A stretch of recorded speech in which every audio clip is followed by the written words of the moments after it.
Olá pessoal, tudo bem? Preparados para mais uma aula de Direito Constitucional? Então, nessa segunda unidade, nós vamos tratar do processo legislativo. Nessa primeira parte da aula, nós vamos trazer a definição e também apresentar as regras e os trâmites do processo legislativo. Queremos tratar também das três espécies de processo: processo ordinário, processo sumário e os processos especiais. E vamos tratar também das três fases do processo: a fase de iniciativa, a fase constitutiva e a fase complementar. Então eu te convido aqui para vir para a lousa para que possamos tratar desse material, desse conteúdo, tá bom? De hoje é o processo legislativo. E o processo legislativo nós vamos encontrar nos artigos 59 até o 69 da Constituição Federal.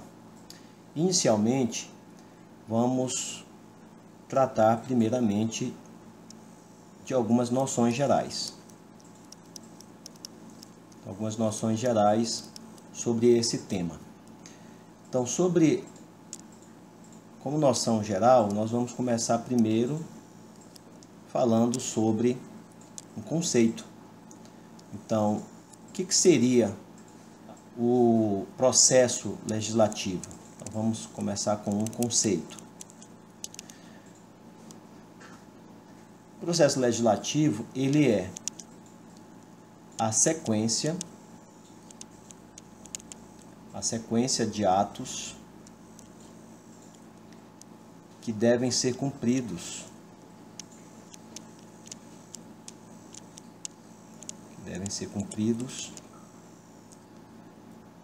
para a devida formação das normas jurídicas. Ok? É um conceito bem tranquilo, jurídicas. Então, o que é o processo legislativo? É a sequência de atos que devem ser cumpridos para a devida formação das normas jurídicas. Pedro Lenza, ele traz o seguinte conceito: é um processo que consiste nas regras procedimentais constitucionalmente previstas para a elaboração das espécies normativas, regras estas a serem criteriosamente observadas pelos atores envolvidos no processo. Então é interessante que o Pedro Lenza, ele traz a ideia de atores.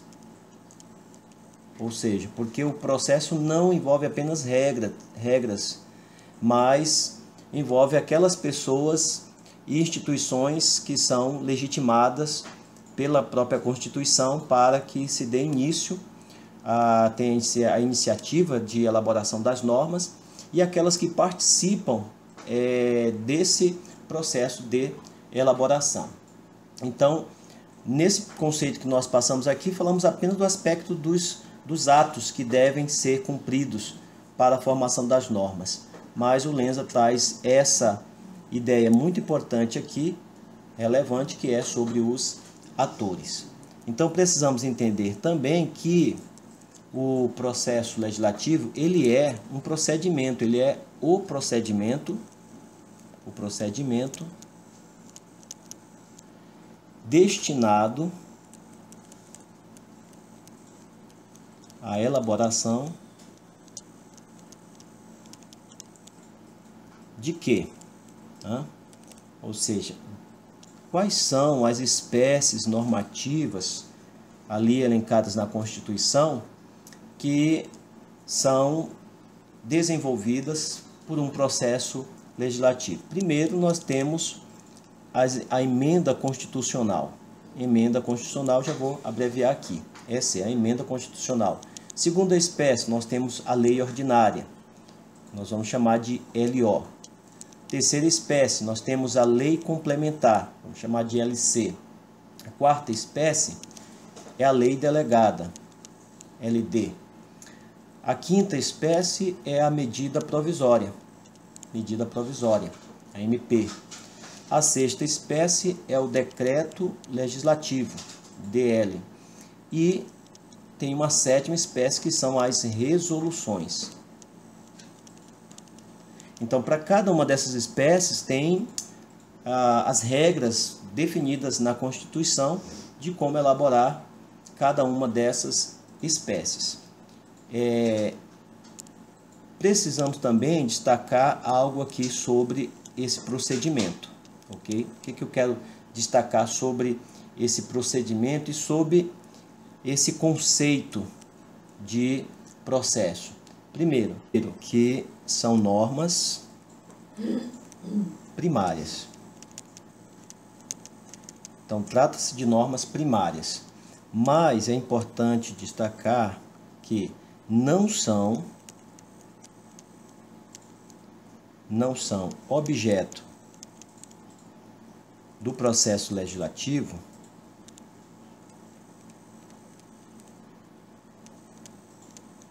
espécies que não são objeto desse processo legislativo. Olha aqui, chamar sua atenção. Os decretos autônomos e as resoluções dos tribunais. Então vejam, processo legislativo, dentro desse conceito, desses procedimentos, dessas sequências de atos, envolvem normas primárias, que são estas que estão aqui, a emenda constitucional, a LO, a LC, a LD, a MP, a DL, as resoluções, mas não são objeto do processo legislativo decretos autônomos e resoluções dos tribunais. Continuando aqui, um outro aspecto importante para falar sobre de noções gerais seria uma questão vamos botar aqui letra A e aqui a questão aqui seria a letra B. A letra B nós vamos falar da hierarquia. Eu acabei botando letra A, letra B. Hierarquia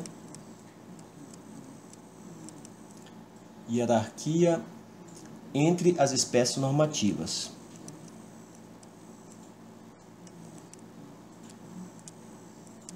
Espécies normativas. Será que existe uma hierarquia entre essas espécies normativas? Aqui, veja, não há hierarquia entre as espécies normativas. Não há hierarquia entre as espécies normativas. Isso aqui é muito importante fazer esse lembrete.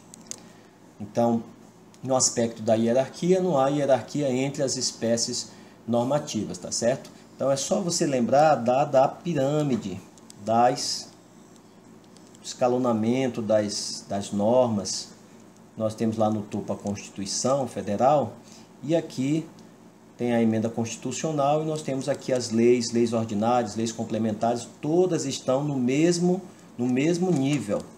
Elas estão todas aqui nesse mesmo nível. Vamos passar aqui para o aspecto de noções gerais do processo legislativo, que é a questão da hierarquia entre as espécies normativas.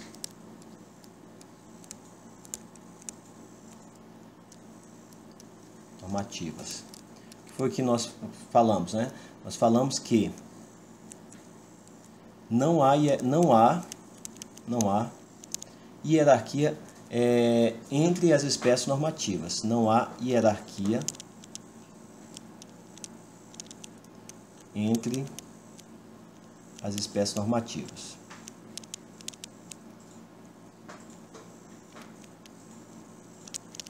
Ok.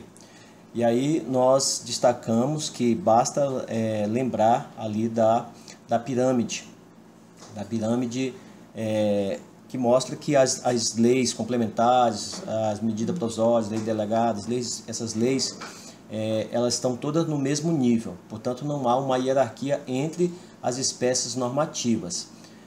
Porém, a hierarquia entre a Constituição Federal, Constituição Estadual e Constituição municipais, que são as leis orgânicas municipais. Então, a hierarquia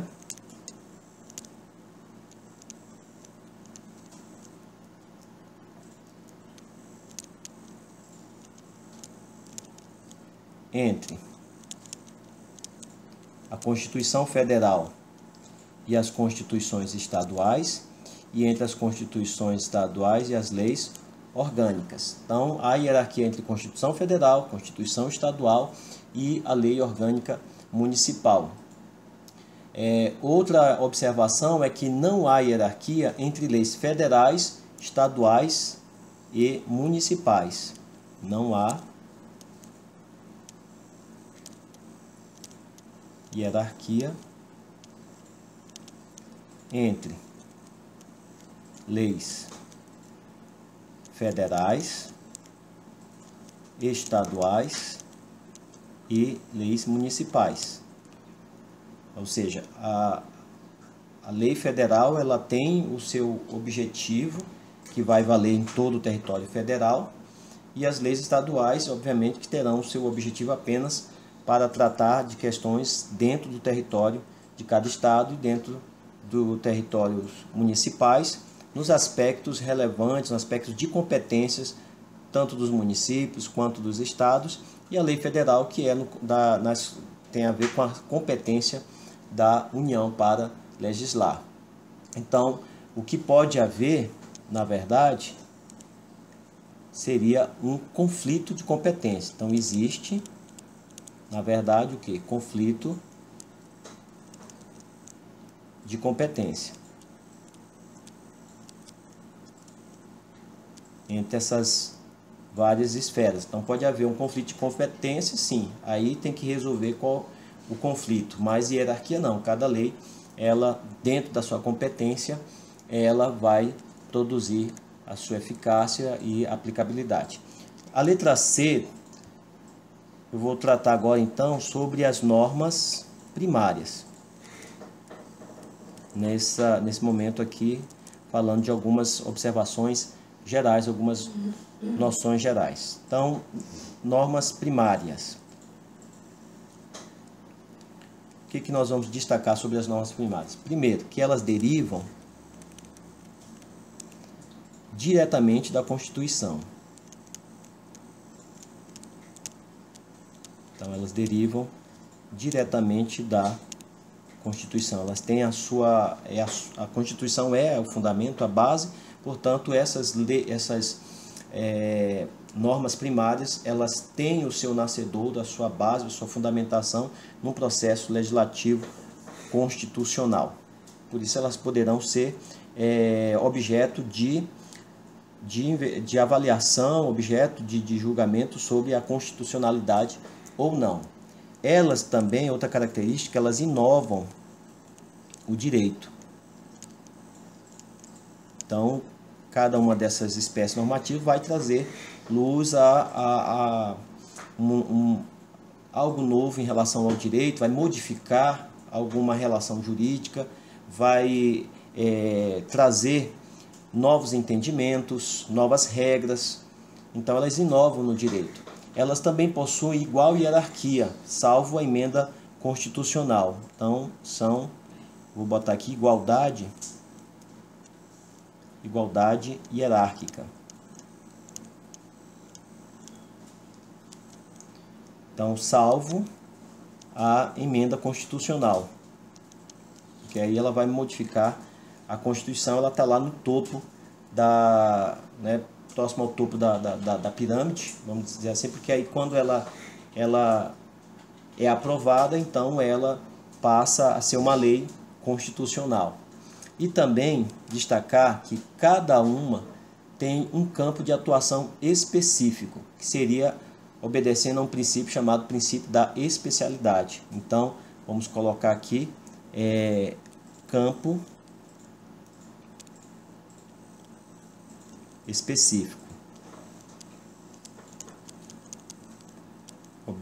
Obedecendo então o princípio da especialidade. Ok? As espécies legislativas, elas não são cláusulas pétreas. Isso também eu vou até colocar em vermelho. Então, essas espécies normativas, elas não são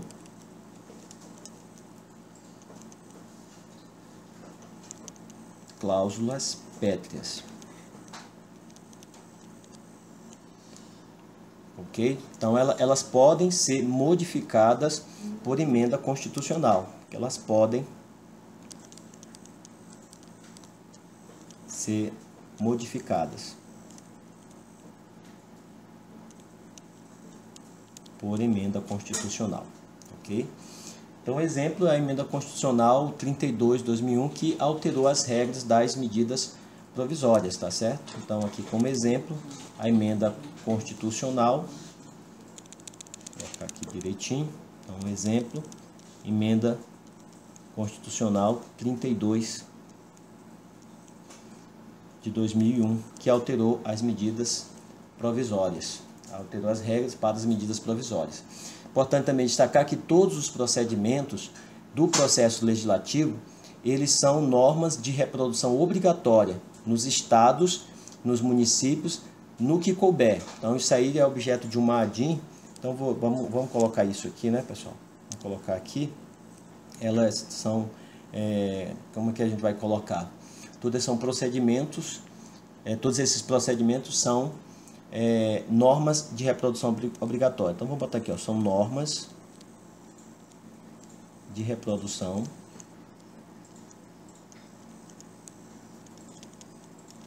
obrigatória. Nos estados, naquilo que couber, no que couber, nos estados e nos municípios. Ok? Objeto da ADIM, vou colocar bem aqui, ADIM 1254, Rio de Janeiro, né? Rio de Janeiro. Então, esses procedimentos, eles são normas de reprodução obrigatória, obedecendo ali um princípio da simetria.